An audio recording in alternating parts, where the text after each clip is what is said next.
Hello and welcome to A Day in the Garden with me, Christina Linder. Today we're going to take a bit of a deep dive into the mysterious world of fertilizers.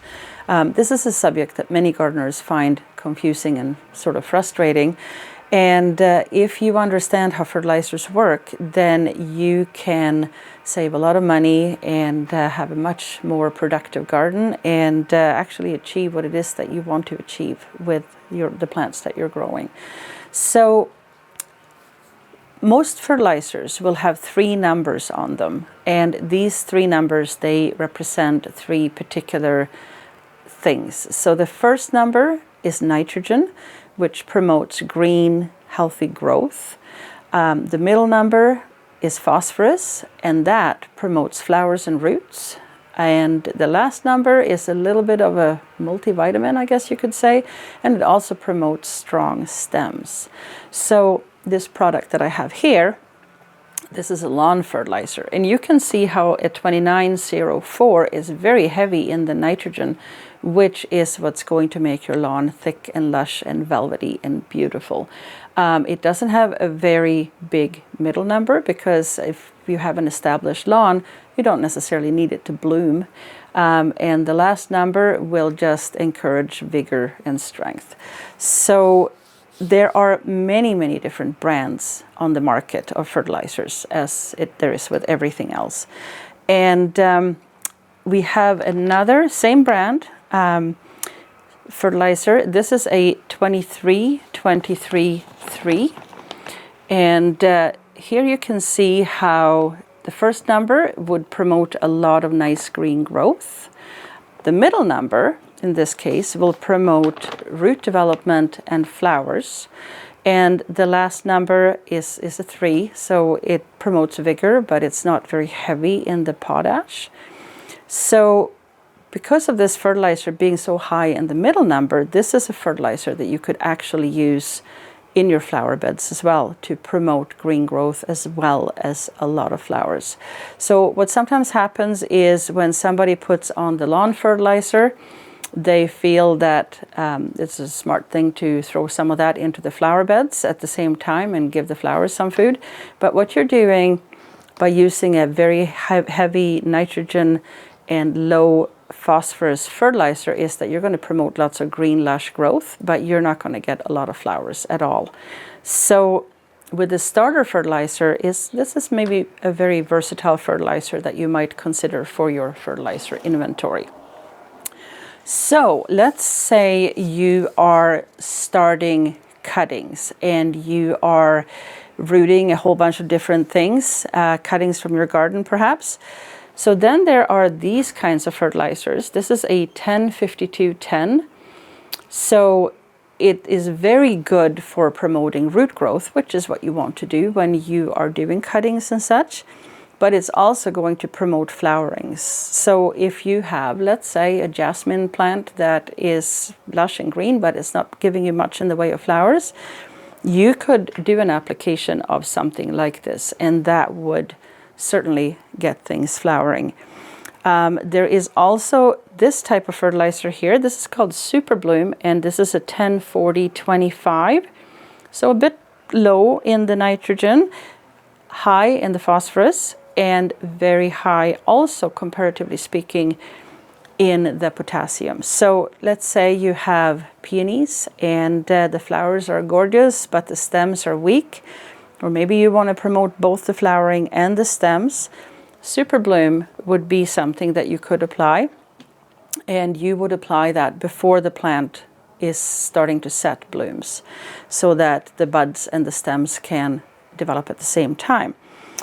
Just to make things a little bit more interesting, fertilizers come in granular and they come in water soluble. So typically the granular fertilizers are slow release, and it's very important that you read instructions before you apply a fertilizer so that you don't overdose it, because if you put too much on, it's going to burn your plants. This is a slow release product called Shake and Feed by Miracle Grow.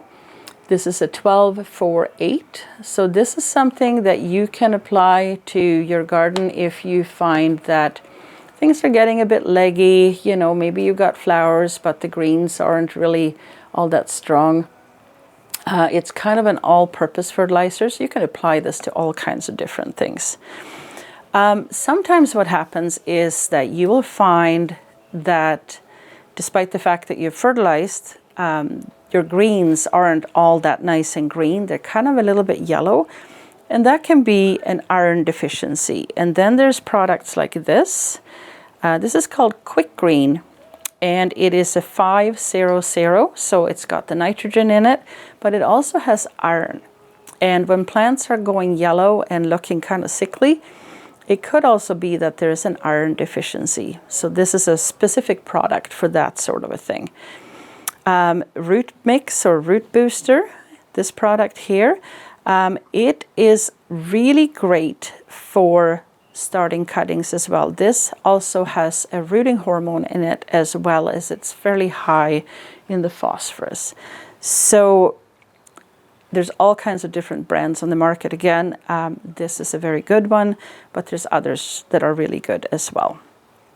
So most people are familiar with Miracle-Gro, and it is a very well-known brand. This is 15-30-15, so this is one that is going to promote lots of nice flowers for you. So you will mix this with water, and you will apply it ideally maybe with a watering can, and you will carefully dose it so that you don't give things too much fertilizer. We also have here some houseplant fertilizers. So there's lots and lots of different ways to do that too. This is a Schultz product, 10-15-10. So fairly high in the middle number, great for flowering plants. And this has a very easy dispensing system. It's got a little rubber squeezy thing, and it's a straw that goes down into the fertilizer. So you can just loosen that like so, and then you press it, and there it is. And then you just put 7 drops per liter of water into your watering can, and you're good to go. And there's also other ones. Here's another brand. This is an indoor plant food. It's a 2-1-3. So not a heavy fertilizer at all, but still will keep your houseplants nice and strong. Fertilizers can generally also be divided into 2 different groups. So you can go organic, which a lot of people like to do. And with organic fertilizers versus the chemical fertilizers, generally, of course, it's much more involved and difficult to understand than this, but you could say that organic fertilizers, they feed the soil, and then the soil feeds the plants.